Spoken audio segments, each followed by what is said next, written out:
Mate, we may as well start with the new stuff just on the weekend. What'd you make of it in the end, mate?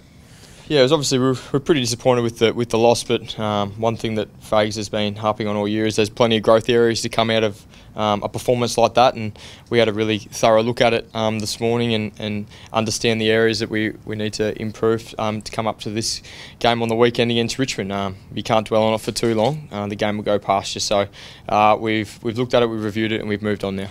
What do you have to fix up, mate? Like the coach said on the weekend that maybe the young boys hit the wall at some stage.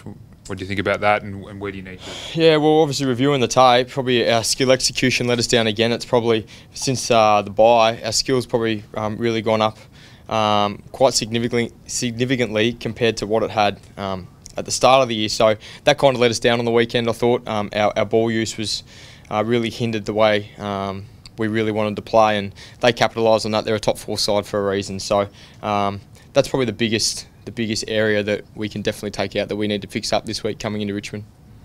Mate, yourself, you've been on fire really, to be honest, this season. Another big game on the weekend in terms of disposals and involvements and all that. Basically, how do you think you're going at the moment, mate? Like you're winning rave reviews sort of all over the place. Yeah. It's a tough question to answer when the team's not performing as well, but you're going okay, I guess. Yeah, it's very difficult to answer, but I think as you start you play more games and you're in the system for a little bit longer, you kind of know what you're able to perform or bring out every week. And I think as leaders, I think all the leaders have been exceptional this year, the way we've performed, and it's more those younger kids now that bring all that energy along. So you don't really, as a senior player, you still look for that energy, but you kind of you thrive off what the young kids bring, and I think that's kind of really helped my game this year. The young kids are bringing lots of energy. Barry McGluggage, Reece Matheson, sorry, Matho.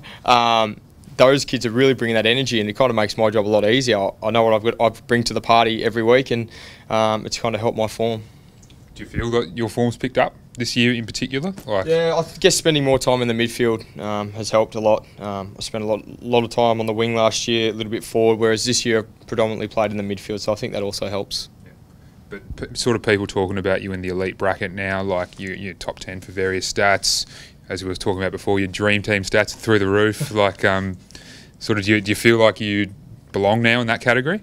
A little bit. I had an interview with a guy midway point of the year, and he said, how do you think you're travelling? And I said I probably wasn't in that elite, but I'm definitely aspiring to be up there with the likes of Dangerfield, Selwood, Tommy Rockliff's up there, Beamsy's up there. So to start to slowly chip away at it, I think that's great, and I've still got plenty of growth areas. My game's not perfect by any means at all, so I'm still striving to get that perfect game. So hopefully, as we are as a team, we're all striving to get that perfect game. So hopefully that can come sooner rather than later.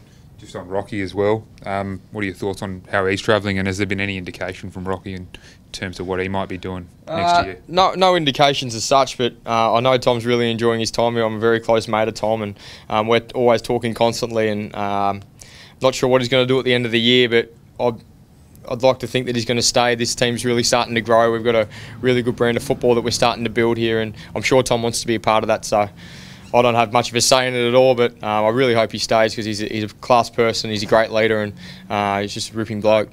Well, like you said, it's all starting to click in place in terms of the engine room and that. Like, it's probably something everyone wants to be a part of in the next few years. Yeah, I think so. I think a lot of teams that we've versed this year have also mentioned to us after the game that hang in there, you're on the right direction. I think that also gives us a lot of confidence as well. We haven't really heard that in previous years. So the fact that teams around the competition are recognising that as well gives not only the older guys but the young kids a lot of belief and a lot of hope going forward. And that's one thing Chris has really installed, is we've got plenty of growth areas, and we've just got to keep working away at it, and I feel like the system's in place now that we can really start developing and start making our way back up the ladder. And Richmond, mate, what's your take on them and how they're travelling? Yeah, we obviously played them earlier on in the year, and I thought they just dominated us in a lot of the areas. There was patches there where we played okay, but we just didn't quite play full quarter effort against them. So that's what we'll be striving to do this week. Obviously, we'll fix up the areas that we were really poor against Geelong on the weekend, but they're a really good side. I think they were in the top 4 last week, so it's going to have to be a game that we really prepare really well for. We've seen how they play earlier on in the year, so hopefully we can learn from that and get a better result this weekend. Is there more petrol in the young boys' legs, do you think, like in their tank, Just going off what the coach was saying in the week, like it's not like they're cooked or anything like that. So. Geelong's a very big side. I mean, they got Dangerfield, Selwood. They're experienced bodies. They played 200+ games, all of them, and the boys on the weekend probably out-muscled to a certain degree, as we all were, really. They're just so well seasoned and veterans of the game. So I wouldn't let that performance on the weekend worry them too much.